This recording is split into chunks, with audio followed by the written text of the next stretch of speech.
Hello guys, this is SK Mishra and welcome you all in this amazing session of Periodic Classification of Element Lecture 2 on our YouTube channel Mahindra's Private Limited। ठीक है, आज हम यहाँ पे बात करने जा रहे हैं Periodic Classification of Element, जो कि आपके क्लास 10th CBSE और ICSE बोर्ड एग्जामिनेशंस के लिए काफी ज्यादा इम्पोर्टेंट चैप्टर है और ये हमारे इस चैप्टर का लेक्चर नंबर 2 है, जिसमें हम बात करेंगे डोबर्नियर ट्रायड के विषय में। क्या बात करने जा रहे हैं? डोबर्नियर ट्रायड्स। ठीक है, हम इस लेक्चर में देखेंगे कि आखिर डोबर्नियर ट्रायड है क्या, डोबर्नियर ट्रायड्स को देने वाले हुए कौन और आखिर ये फेल क्यों हुआ। क्योंकि अल्टीमेटली अब हमारे पास जो पेरियोडिक टेबल है, जिसको हम लोग जानते हैं मॉडर्न पेरियोडिक टेबल, और हम लोग उसको दूसरे नाम से भी जानते हैं, that is long form of periodic table, है ना। तो अभी हम लोग कुछ देखते हैं क्या कि हमारे पास कुल मिलाकर के इस तरीके से टेबल रहता है, जिसमें इस तरीके का वर्टिकल कॉलम बहुत सारे होते हैं और ये होते कितने हैं तो 18। ठीक है, और इस तरीके से हमारे पास कुछ हॉरिजॉन्टल रोज होते हैं, जिसको कि हम लोग क्या बोलते हैं पीरियड्स, और ये पीरियड्स कितने होते हैं 7। तो हमारे पास कुल मिलाकर के इतने 18 कॉलम और 7 पीरियड, है ना, जिसको बोलते हैं ग्रुप और पीरियड वाले पेरियोडिक टेबल होते हैं। बट क्या ये स्टार्टिंग से यही है? नहीं। क्या हुआ कि बहुत सारे साइंटिस्ट ने अपने अपने व्यूज दिए, ठीक है, और बहुत सारे पेरियोडिक टेबल दिए, जिसमें सबसे पहले जो पेरियोडिक टेबल देने वाले जो साइंटिस्ट हुए, जिनका नाम था John Wolfgang Dobereiner. John Wolfgang Dobereiner. John Wolfgang Dobereiner was the first scientist who gave periodic table. ठीक है, तो आज दूसरे लेक्चर, जिसमें पहला लेक्चर में हमने बात किया था इसका इंट्रोडक्शन, पेरियोडिक क्लासिफिकेशन क्यों जरूरी है, सेकंड लेक्चर में डोबर्नियर ट्रायड के विषय में हम लोग पढ़ने जा रहे हैं। ठीक है, so let's start today's lecture. जो हम आज बात करने जा रहे हैं डोबर्नियर ट्रायड, उससे पहले आप इस वीडियो को लाइक, शेयर और सब्सक्राइब करना ना भूलें। ठीक है, तो अब हम आगे बात करते हैं। जैसे कि सबसे पहले हम जानेंगे कि इस डोबर्नियर ट्रायड्स के जो देने वाले जो साइंटिस्ट हुए हैं, डेट वाज जॉन वॉल्फगैंग डोबर्नियर। यहाँ कुछ इंफॉर्मेशन जॉन वॉल्फगैंग डोबर्नियर के बारे में दिया गया है, so you can go through it. ये आपके एग्जामिनेशन पॉइंट ऑफ व्यू से इम्पोर्टेंट नहीं है। कुछ कॉन्सेप्ट्स जो कि डोबर्नियर ट्रायड क्या है वो आपके एग्जामिनेशंस में पूछे जाते हैं। ये उनके विषय में कुछ बेसिक इन्फॉर्मेशन है कि उन्होंने कहाँ से पढ़ाई की, ये सारे आपके एग्जाम्स में पूछे नहीं जाएंगे। ठीक है, so let us start. In the year 1817 में John Wolfgang Dobereiner, a German chemist, tried to arrange the element with similar properties into a group। उन्होंने क्या किया, जो सिमिलर प्रॉपर्टीज वाले एलिमेंट थे उनको एक ग्रुप में अरेंज किया। He identified, उन्होंने पाया some groups having 3 elements each।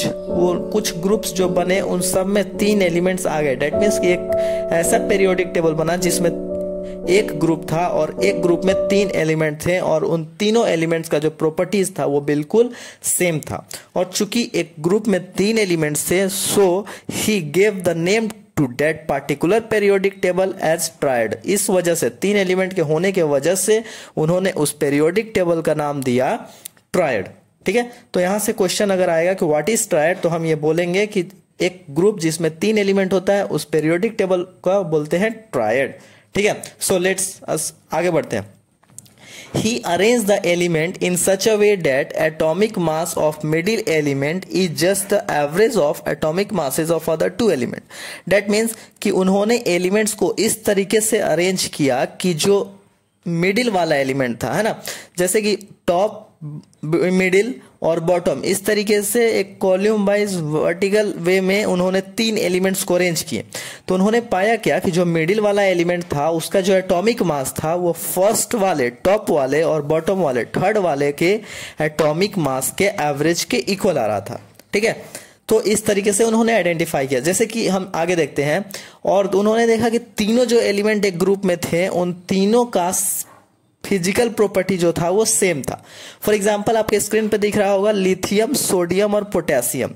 Lithium, sodium और पोटेशियम। लिथियम का एटॉमिक मास है 7, सोडियम का 23 एंड पोटेशियम का 39।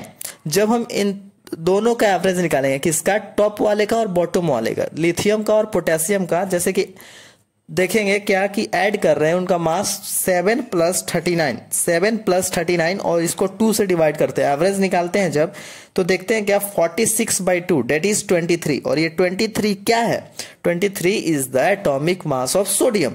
तो हमने देखा क्या कि जो फर्स्ट वाला एलिमेंट है, जो टॉप वाला है लिथियम और जो बॉटम वाला है, थर्ड वाला है पोटेशियम, इन दोनों का जब मास का हम लोग एवरेज निकालते हैं तो क्या आता है, मास ऑफ सोडियम। ठीक है, सो अब हम आगे देखते हैं। और आगे बढ़ने से पहले मैं आपको बोलना चाहूंगा कि आप इस चैनल पे अगर नए हैं तो लाइक, शेयर और सब्सक्राइब करना ना भूलें। ठीक है, अब हम लोग आगे देखते हैं। नेक्स्ट एग्जांपल में बात करते हैं कैल्शियम, स्ट्रोंटियम और बेरियम की। कैल्शियम का मास हो गया 40, स्ट्रोंटियम का 87 एंड बेरियम का 137। ये भी डोवर्नियर ट्रायड में इस तरीके से अरेंज था, है ना, वर्टिकल वे में अरेंज था। जो टॉप पे था कैल्शियम, मिडिल में था स्ट्रोंटियम एंड बॉटम में जो था वो था बेरियम। अब हम इसको भी जज कर सकते हैं, जैसे कि हम लोग एवरेज निकालेंगे कैल्शियम का और बेरियम का, जैसे करते हैं 40 + 137/2। जब हम इस तरीके से करते हैं तो हमारा जो आंसर आ रहा है क्या आ रहा है, 87। और 87 किसका मास है, स्ट्रोंटियम का।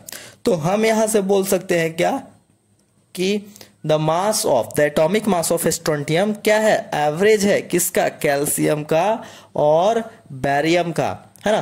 तो इस तरीके से उन्होंने आइडेंटिफाई किया। उनका जो मेन पर्पस था, जो पीरियोडिक टेबल किस बेसिस पे था, तो वह यही था कि मिडिल वाला जो एलिमेंट था उसका जो प्रॉपर्टीज और जो उसका एटॉमिक मास था वो क्या था, एवरेज था फर्स्ट और थर्ड वाले का। जैसे कि हम यहाँ पे नेक्स्ट वाले का एग्जांपल देख सकते हैं, क्लोरीन, ब्रोमीन और आयोडीन। क्लोरीन, ब्रोमीन और आयोडीन। क्लोरीन का मास 35.5, ब्रोमीन का है 80 एंड आयोडीन का है 127। ठीक है, तो अब हम यहाँ पे देखते हैं क्या कि क्लोरीन और आयोडीन का जब हम एवरेज निकालेंगे, 35.5 का और 127 का जब हम एवरेज निकालते हैं तो it is nearly equal to 80। और 80 क्या है, ब्रोमीन का एटॉमिक मास है, एटॉमिक वेट है। तो हम यहां से क्या कर सकते हैं कि the mass of middle element that is bromine is equals to the mass of chlorine and iodine. ठीक है, यहाँ हल्का सा मिसप्रिंट हो गया है, ब्रोमीन का जो सिंबल है Br होता है, Be नहीं होता है, सो लुक इट फॉर। अब हम आगे बात करते हैं डिमेरिट्स ऑफ डोवर्नियर ट्रायड की। आखिर डोवर्नियर ट्रायड्स का क्या क्या डिमेरिट्स था, आखिर वो फेल क्यों हुआ। तो यहाँ पे देखते हैं कि ऑल एलिमेंट्स, उसमें जितने भी एलिमेंट्स थे वो सारे के सारे, है ना, लॉ ऑफ ट्रायड्स को फॉलो नहीं किए। डेट मीन्स कि लॉ क्या कहता है कि मिडिल होगा, फर्स्ट और थर्ड वाले का एवरेज होगा। और उनका ये जो ट्रायड बहुत सारे एलिमेंट नए नए डिस्कवर्ड हुए वो फॉलो नहीं किए। ठीक है, he arrange element only in the group. Second point क्या कहता है, he arrange elements only in the group. उन्होंने क्या किया, एलिमेंट्स को केवल ग्रुप में अरेंज किया। अभी के पीरियोडिक टेबल में मॉडर्न जो हमारे पास है, हम क्या देखते हैं कि elements are arrange in period as well as group. Group और पीरियड दोनों में अरेंज है, बट उनका जो पीरियोडिक टेबल था, जो डोवर्नियर ट्रायड था, उसमें क्या था, एलिमेंट्स केवल ग्रुप में ही अरेंज थे। That's all for the day. और हम इसके बाद नेक्स्ट लेक्चर में बात करेंगे। सो तब तक आप इस वीडियो को देखिए, आप इसके नोट्स डिस्क्रिप्शन से और कमेंट सेक्शन से डाउनलोड कर सकते हैं। और थैंक्स। और आगे के वीडियो में हम नेक्स्ट लेक्चर में बात करेंगे।